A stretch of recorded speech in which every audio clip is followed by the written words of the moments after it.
Hey guys, welcome back to Cajun Horror Talk. I'm Jake. And Ross. Today we're talking about summer of 84, 2018. Fuck. So grab a beer, grab a cup of coffee. Let's talk horror.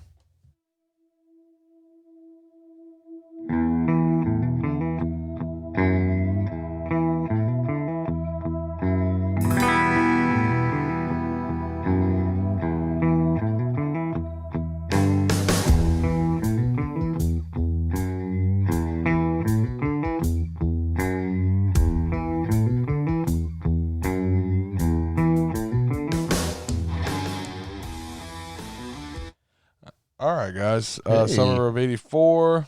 Don't have budget information on this one. Yeah, I know what's up with that. They decided not to release that information, I guess. Yeah. It's just like, fuck it. Fuck y'all. Just guess whether or not we won. Right. Looking at a runtime of 1 hour and 45 minutes. Well, it was a Netflix release, if I'm not mistaken. Was it? It wasn't. Yeah, well, it's it possibly. never went to. I think it went to theaters like overseas or something like that, but All right. not major. Cast. We're looking at Graham Versher plays Davy Armstrong. Judah Lewis, who plays in the Babysitter. Babysitter. Big fan. Up and coming, apparently. Like it. Yep. He plays Tommy Eats Eaton. Caleb Emery plays Dale Woody Woodworth.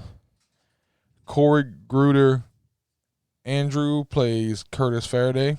What's up with these names? Yeah, I know.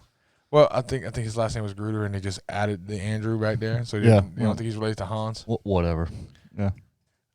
Tiara Scoveby plays Nikki. And Rich Sommer plays Wayne Mackey. Yeah. And I'm not sure if our fans caught that, but that was a Die Hard reference. I don't know. Yeah, right. That's an old movie, Jay. Got to remember. It's not old. Die Hard? Die Hard's old, sir. No, dude.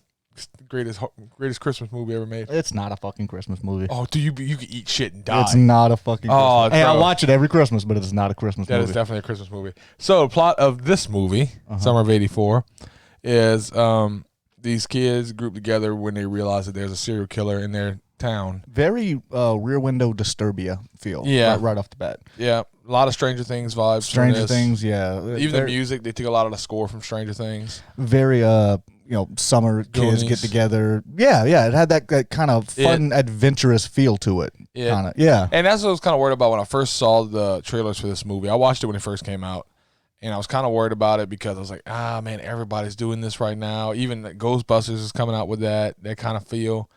The throwback to the kids riding around on bicycles, hanging out. And I was kind of worried about this. But this movie goes from 0 to fucking real bleak. fucking quick. Yeah, it goes from 0 to bleak fucking fast. Real quick. Jesus Christ.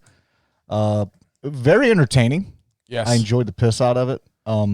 There was no happy ending anywhere in any of this. No. Not at all. It's not even a type of happy ending. There's no silver lining. This is just fucking straight doomsday. This is like the Goonies meets Pet Cemetery. Yeah, it was just horrible. Like, let's just, everybody dies. Let's just fuck off this kid's entire summer. All right. Make all his friends fucking hate him. Make his parents not trust him.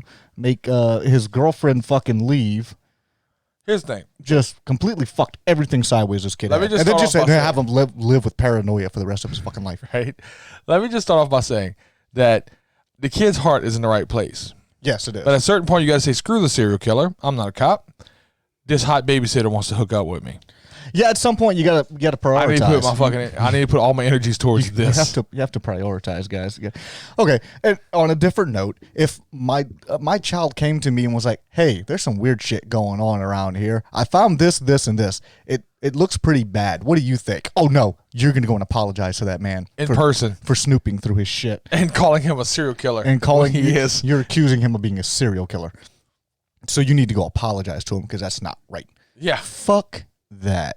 Fuck everything about that. It pissed me off in the movie. But at the same time, dog, you're 11. Yeah.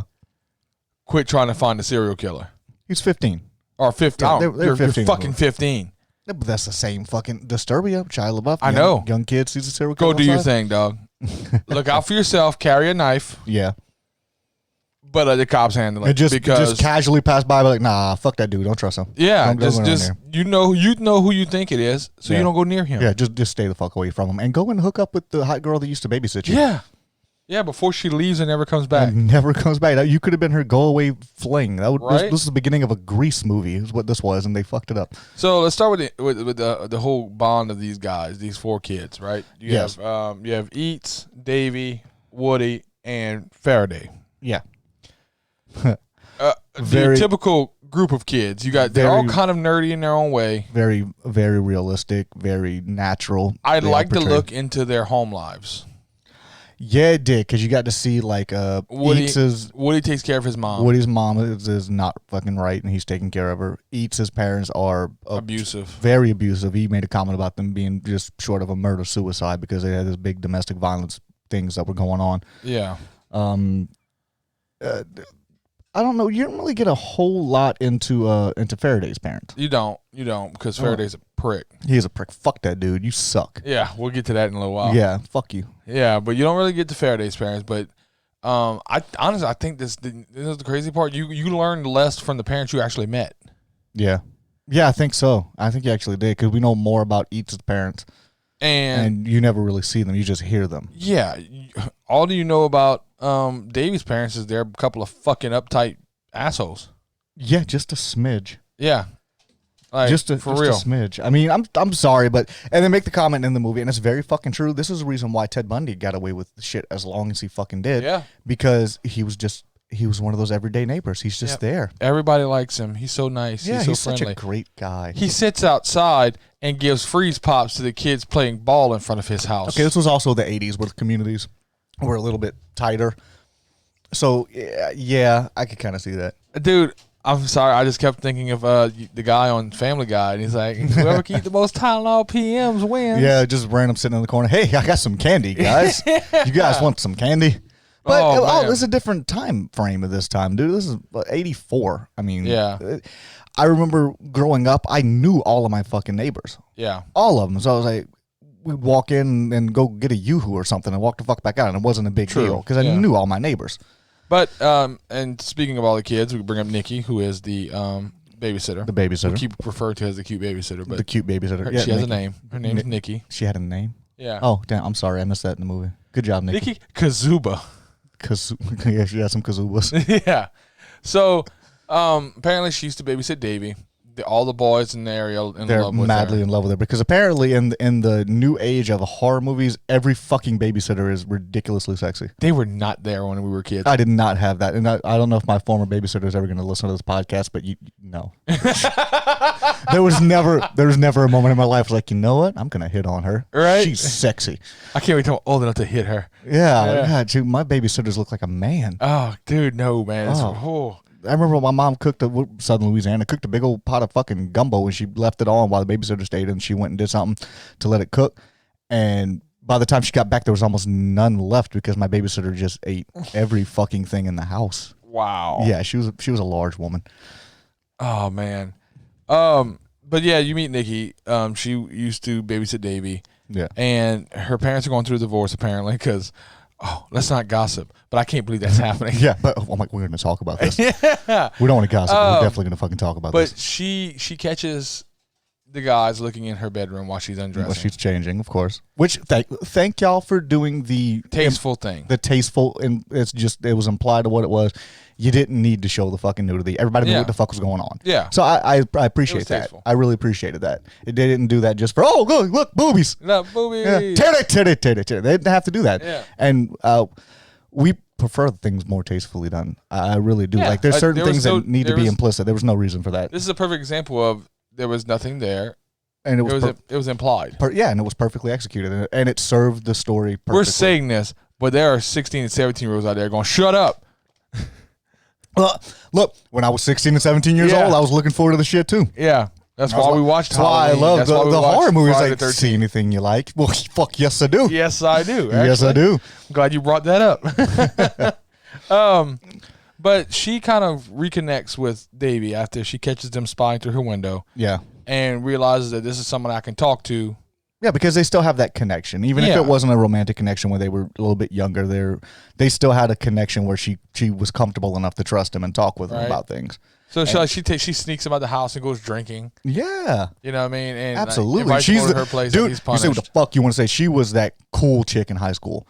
She was that super. Oh yeah, because she talked him up in front of his friends. She talked him up in front of his friends, and she told him that. Well, she told his friends while he was standing there that he was more of a man than any of them ever would be, and walked away. And of course, you know, when you're a 15-year-old guy and a woman says that to one of your buddies in front of you, you're like, motherfucker, you're a legend. How did you do? Right? What did you do to make that happen? I want to make that happen. You're a fucking legend. And she's standing behind the wall and she's just smiling because she knows she just immortalized this kid because she knows they all have a fucking crush on her. That's a really if she only knew, that'd be the second best thing they remember him for. Yeah, no shit. But if she knew that how that was going to react, and that was just a really cool thing for someone to do. Yeah, not being this uptight, bitchy personality type. Exactly, I really like it. You know, those girls are like, "Oh, I'm so hot. Don't talk to me." We'll cover that in another movie. Yeah, that's coming very soon. Yeah. Another thing that they showed in this that I like about going back to like the 80s movies and stuff like that is they actually have to go to a library to research shit. Yeah, that was cool. Yeah, kids. Back then, you couldn't just find shit on your phone. It wasn't on the phone. You had to go somewhere. And if the book that you wanted was gone, you had to wait till someone returned that motherfucker. You had to use a Dewey Decimal System. Yeah, fuck. They don't even teach that anymore. No. It's all computerized. They don't teach Dewey Decimal System. Not just that, he had to look through an encyclopedia to find out what was it, sodium? Sodium hydroxide. Something like that. It was whatever the chemical compound that they found he was using to break the bodies down. Break the body down to help the decomposition and to help with the smell, so it wouldn't emit too much of an odor and get himself caught because he's fucking killing people. Yes. Here's the thing: if your kid comes to you and says, "Okay, Dad, I saw this missing kid in the neighbor's house. Yeah, there's something. I found a bloody shirt that he was wearing. Yeah. And I've got this evidence and this evidence. I know I can't prove it." Look, I'm not a police officer, but that seems like a pretty good bit of circumstantial evidence to me. Right? I'm just saying. I don't think you need to work for the FBI to be like, that's a little weird. Yeah. Well, not just that. That'd be more than enough for me to say, okay, I'm not going to let you confront this man I'm not going to make you go and fucking apologize to him for accusing him of being a serial killer. That's like really fucked up. You put that situation in a different fucking context. I want you to think about that same exact situation. He sees this child who's been missing or something. If it's not a serial killer, if it's a pedophile, that whole fucking thing is different. Yeah. He's a pedophile now. Hey, I saw this kid over there. Oh, you're going to go apologize to him for accusing him of that. What? No, because it's a serial killer, it's okay? No, it's not okay. No, I'm not. No, absolutely fucking not. I'd have been grounded. Fuck you, Dad. I'm not going to talk to that dude. Eat a dick. Fuck you. I already would have told my parents I hated them earlier when they came home right before the babysitter almost kissed me. Oh, God. Dude, he's about, like, this babysitter climbs in through his fucking window, Nikki, and they have this really heart-to-heart moment and everything, and she's about to kiss him. You know where the fucking scene's leading. And the parents come home, and they start hollering his name. He's like, fuck me. Right? I'm like, I hate you. I'm leaving and I'm never coming back. You fucked up my life. Dude, I couldn't imagine. I'd be so fucking angry. Oh, my God. I'm like, Dad, you big cock-blocking robot. Motherfucker. Oh, man. He even says it, fuck me. Yeah, he says it, and she laughs because he's like, yeah, you knew what the fuck was about to happen. You know exactly what the fuck was about to happen. Oh, you poor little fuck. I felt so bad for this kid. I felt so bad for this kid. We were watching the movie together. And I told you, I said, he better at least get a fucking kiss from this girl before the movie's over, and I'm going to be fucking pissed. Like, which he did. He got a kiss from the crush. Here's the thing. And I was like, you go, dude. That's what the fuck I'm talking about. We discussed this when we talked about Hot Fuzz. Mm-hmm. This is one of those movies that it's hard for me to like it because even his friends, dude, are sitting there just telling him, you're wrong. And it takes so fucking long. It feels like to me like this whole movie set up the last 30 minutes or the last hour. Yeah. Like Hot Fuzz. And I get what you're saying because it's it's that typical horror movie trope where everybody's like, look, we know what's happening. This is happening. The faculty. Aliens are taking over the school. No, they're not. Yeah. And then you're going to go and you're going to confront them. We're sorry, blah, blah, blah. Are you on drugs? No. We're telling you what the fuck's going on and everybody's just nonchalant. No, not at all. No. It's fucked up. Yeah, it's one of those movies where I feel like the first hour set up the last 45 minutes.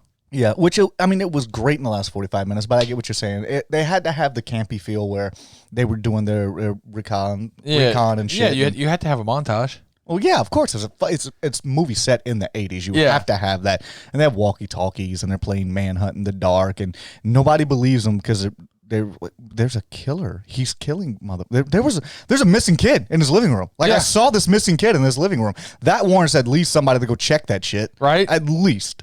There's a door with a padlock on it from the outside. Yeah. That's weird. The fuck? That's fucking weird. Inside the house. This isn't like a shed outside where you want to padlock it from the outside. It's in his fucking basement. And there's a door that's padlocked from the outside. There's something fucking fishy there. Yes. And all of that crap together, and they're still like, no, you're wrong. You're wrong. He is a hero. Wrong. He's a hero. I've never hit a woman, but his mother, whenever she shows him the fucking press conference, because Mackie, after getting confronted, suddenly finds the killer. Yeah, the guy who's accused of being a killer suddenly within 24 hours turns up the killer they've been looking for months. Killer that they've been looking for months. After he told them it's going to take years to find this killer, but as soon as somebody's hot on his fucking trail, the killer's found. Yeah, that's a little bit too coincidental. The parents should have been like, "Yeah, that's a little sketchy, just a little sketchy, nothing else." But again, like, and I come back to the other. Any other fucking situation that's in, that's gonna warrant some mass attention. Even in '84, that's gonna warrant some. Wait, you saw the missing kid in his living room? Yeah, we're gonna call. Yeah, let's go get. Like, hey, can we look through your house real quick? No. Okay, we're gonna get the cops. Yeah, and we're gonna come back and look. You through stay your right here. house. We'll watch you. You chill right here. A warrant. I'm gonna stand outside your door until the cops get here because they're gonna come in this fucking house. Yeah, my son just told me he saw a missing child in there. We know you don't have children because you've been living next door to us since before our kid was born. Right. I'm pretty sure the parents know him well enough to know whether or not he would have a nephew. Yeah. In that fucking. Then why didn't we see the nephew outside at all? Yeah, you never saw the nephew outside. No. Fuck you. Every fucking way that you can be fucked. Fuck you. Yeah. It's horrible. Dude, and why are this kid's parents never home? I don't know. That seemed like, okay, we grew up in the 90s. Yeah. You know as well as I do that today's, like, when your kids go outside and shit, they have fucking like some kind of cell phone or some kind of tablet or something. You know where your kids are at is constant fucking observance of what's going on. When I woke up as a kid, I ate breakfast and I went outside until lunch. Yeah. There was no phones out there. No, you just went I came back inside at lunch and it was like, what are y'all doing? Oh, we're doing this. Okay, don't do that. Okay, we'll stop. And we go back outside until the streetlights come on. Yeah. And you were just gone. I've said that before. Like you walked at the house and you just out in the ether. Yeah, you're gone. You're gone. My parents had no idea why. They found out later. They just want to give you a map that says, here there be dragons. Yeah, my parents found out later, shit, like, you were climbing trees and crap. Stop doing that. You're going to hurt yourself. I'm like, yeah, probably. But then I fell out of a tree one day and we had to run back to the house to go get my parents because I had no idea what the fuck was going on. Right. Nobody knew. I remember like walking back in the house screaming, crying because I had like pickers all up my side because I fell in the field next to the house. Yeah, my dad's like, don't go in the shed because there's stuff in the shed you're gonna get hurt. Blah blah. I'm a hard-headed, stubborn fucking person. So I got stung all up on my goddamn face by a bunch of wasps. Yeah, because I fucked up a wasp nest not realizing. Right, and that's why you learn. You listen to your parents. So here's the thing. So they figure out they're gonna go down there because they confront Mackie. Okay, hold up. I got it. After you confront Mackie and he gives this fucking bullshit ass fucking story and all this crap, Mackie becomes increasingly fucking aggressively vigilant to want to speak with his fucking kid. The huge red flag that even his friends were like, no, that's not that weird, is whenever he said that he was going to call his nephew and make sure that everything's okay.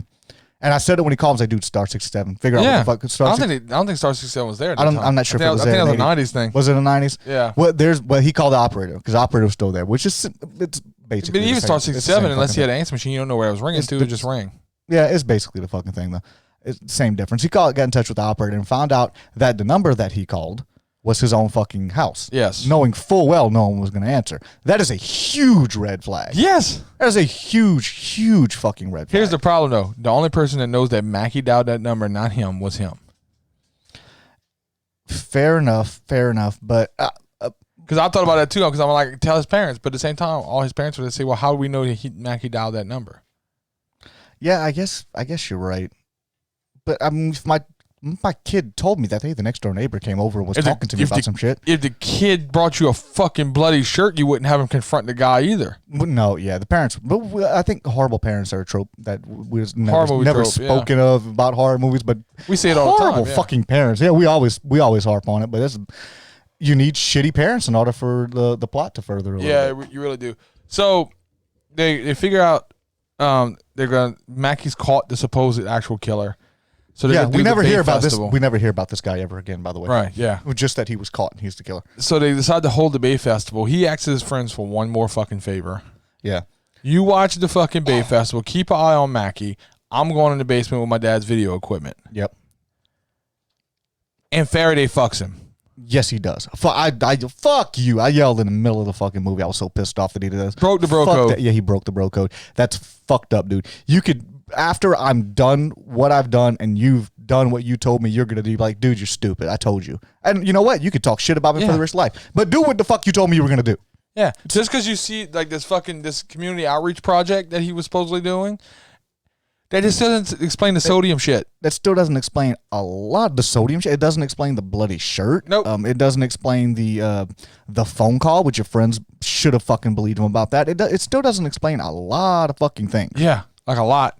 So you get Faraday and Eats kind of. It's almost like they're agents. Like they had like so much screen time they were allowed to have, and they just broke them off there. Yeah, it was like you're done.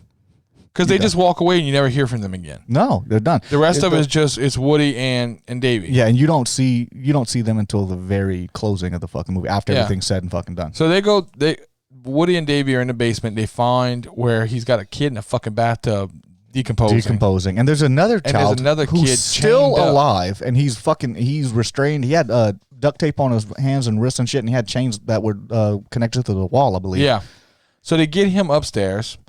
And then you start seeing all these photos of all the missing kids. The photos that are hanging up around his house. And there's a fucking picture of Davey and his family. Yeah. Well, what they realized whenever they're rolling up is they started piecing together all the kids and shit, where all of the family pictures on the wall were pictures from different crime scenes. Yes. Which, that's fucking wild. That's right there. insane. That's fucking wild.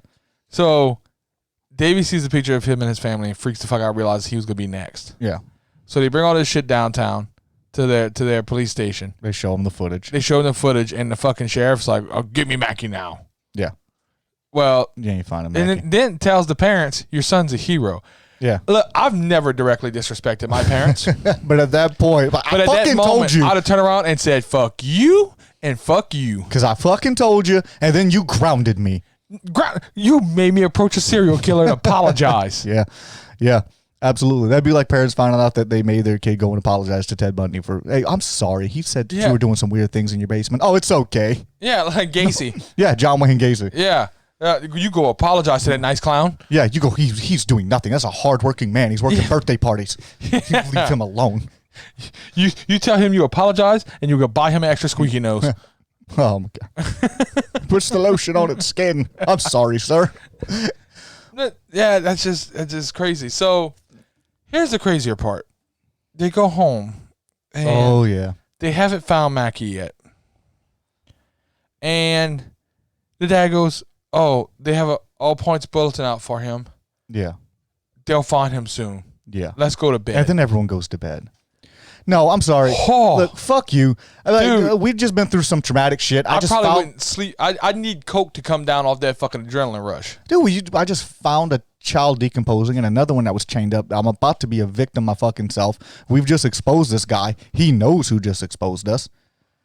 Yeah. So what the fuck? There's no way I'm sleeping. There's no fucking way I'm sleeping. Even if he was captured immediately after, his friends over there, they're sitting up like, dude, that was some crazy fucking shit. What the hell? We're talking about that all night until we just pass out from sheer delirium. And where is Eats and fucking Faraday at this point? You would think they'd be in on this. They'd be back there now after this was fucking found. And I'd be rubbing that shit in their face like, bitch. I fucking told you. Y'all left and y'all ditched and look what the fuck we found. Yep. How were the parents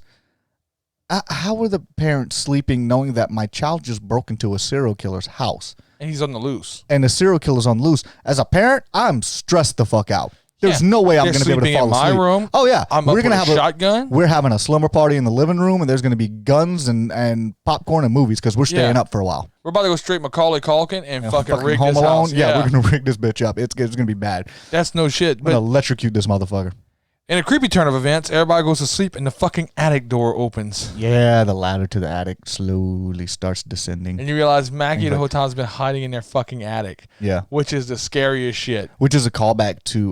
When a Stranger Calls. Yeah, but not just that, but earlier in the movie. But that was definitely a callback to When a Stranger Calls for the person inside the fucking house. Yeah. Earlier in the movie, Mackie makes a reference to him where he's talking about, I haven't been in your house since you were a baby. I was helping your dad move some things in the attic. Yeah.